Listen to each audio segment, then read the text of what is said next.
আসসালামু আলাইকুম দর্শক। একদিন আগে ঘুরে আসলাম আপনার বুক বাগেরহাট, পিরোজপুর, গোপালগঞ্জ। বাসায় এসে একদিন ঘুমাইলাম। আজকে আমাদেরকে অফিস থেকে ফোন দিছিল, যাইতে হবে আপনার বগুড়া, নওগাঁ, জয়পুরহাট। Last stoppage Joypurhat. তো আমি অন্যান্য দিনের মতো আজকেও সাথে সাথে যা নেই এগুলো নিয়ে নিলাম। ঠিক আছে, চার্জার, কাপড় চোপড়, অফিসের আমার যেই লাইসেন্সের দলিল পত্রগুলো আছে এগুলো নিয়ে নিলাম। আসলে কিছু করার নেই, একদিন বাসায় থাকতে হয়, একদিন যেতে হয় গাড়ি নিয়ে। এটাই আমাদের পুরুষদের জীবন। এটা আমার মাইক্রোফোনের বক্স, একটা ব্লুটুথ নিয়ে নিলাম এবং একটা মোবাইলের স্ট্যান্ড নিয়ে নিলাম। আর এটা হচ্ছে আমার গাড়ির চাবি। এখন হচ্ছে আমি গাড়ির চাবিটা এখানে নিয়ে নিই। আমি এখন গাড়ির কাছে যাবো, ঠিক আছে? গাড়ি স্টার্ট দিয়ে আমাকে যেতে হবে মতিঝিল। মতিঝিল থেকে আমাদের কিছু ডকুমেন্টারি উঠবে গাড়িতে। সেখান থেকে আমি যাব হচ্ছে কামারপাড়া। কামারপাড়া থেকে কিছু ডকুমেন্টারি উঠবে, তারপরে ইনশাল্লাহ যমুনা সেতুর উপর দিয়ে প্রথম বগুড়া, পরে নওগাঁ, তারপর জয়পুরহাট। তো চলুন কথা না বলে যেতে থাকি এবং অভিজ্ঞতা আপনাকে শেয়ার করি। তো দেখতে দেখতে মতিঝিল চলে আসলাম। এখান থেকে গাড়িটার কিছু ডকুমেন্ট লোড হচ্ছে। এখান থেকে গাড়ি ছেড়ে চলে যাব মোটামুটি যমুনা সেতুর কাছাকাছি। অলরেডি আমরা টাঙ্গাইল রোডে চলে আসছি। এখন যমুনা সেতু টোল দিব, যেহেতু এটা রাস্তা, আপনাদেরকে রাস্তা আর বেশি দেখালাম না, ওখানে গিয়ে দেখাবো। তবে একটা কথা বলে রাখি, রাস্তাঘাট আজকে অনেক ফ্রি ছিল।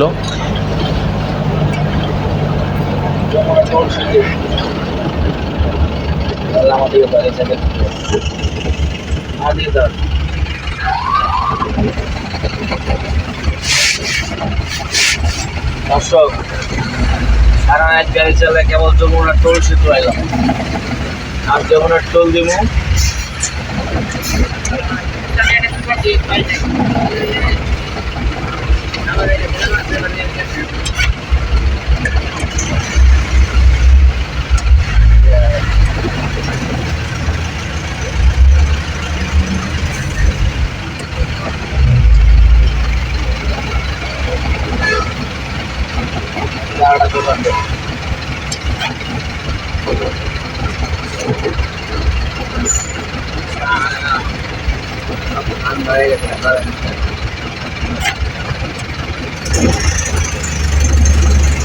এদেরকে একটা পত্রিকা দিলাম, পত্রিকা, এরা পত্রিকা পড়বে। এখন এই যমুনা সেতুর উপর আসছি।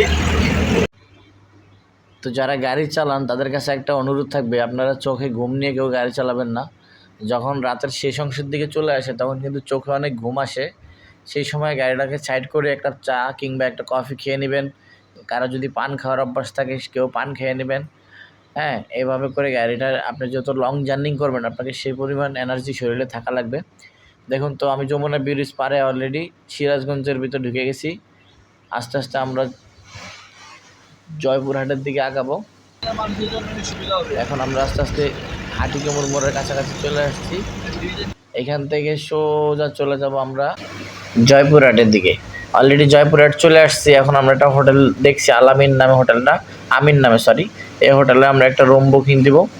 এই রুমটার ভিতরে আমরা যত সারা রাত জার্নি করে আসছি, আমরা এই রুমের ভিতরে আজকে আমরা রেস্ট করব এবং রাতের 9টার দিকে আবার ঢাকার উদ্দেশ্যে আমরা রওনা হব। অলরেডি আমি রুমে ঢুকে বসছি, এখন আমি একটু রেস্ট করব। এরপরে আমার ঘুমানো শেষ হয়ে গেলে আমি হচ্ছে, যেহেতু খায়া ঘুমাই নেই, পরবর্তীতে খেতে যাবো। এখানে একটা স্বাদ নামে একটা হোটেল আছে। এই স্বাদ হোটেলের খাবারটা অনেক ভালো, আমি আর আগেও খাইছিলাম। তো এখান থেকে আমরা হচ্ছে আমরা হেল্পার ড্রাইভার খাবার খেয়ে নিচ্ছি। অলরেডি 2টা গরু অর্ডার দিয়েছি এবং কিছু শাকসবজি অর্ডার দিয়েছি। এখানে দেখুন একটা লতি দিয়ে একটা চিংড়ি মাছ কাছে অসাধারণ, এবং আরও একটা ভাজি, এটা আমি নাম জানি না। এখানে লাউ ভাজি দিয়েছে আর মাছের ভর্তা দিয়েছে।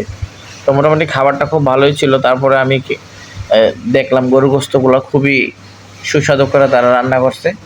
দেখতেই পাচ্ছেন কালারটা খুব একের করছে। যদিও দাম একটু বেশি, তারপরেও খাবারের মান ভালো ছিল।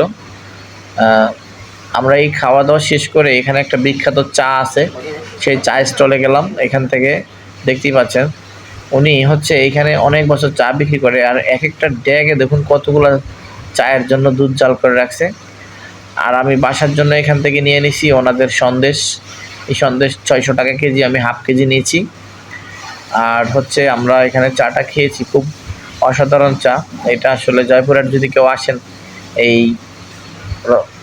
এখানের চাটা টেস্ট করে দেখবেন, আসলে চাটা খুব মজা।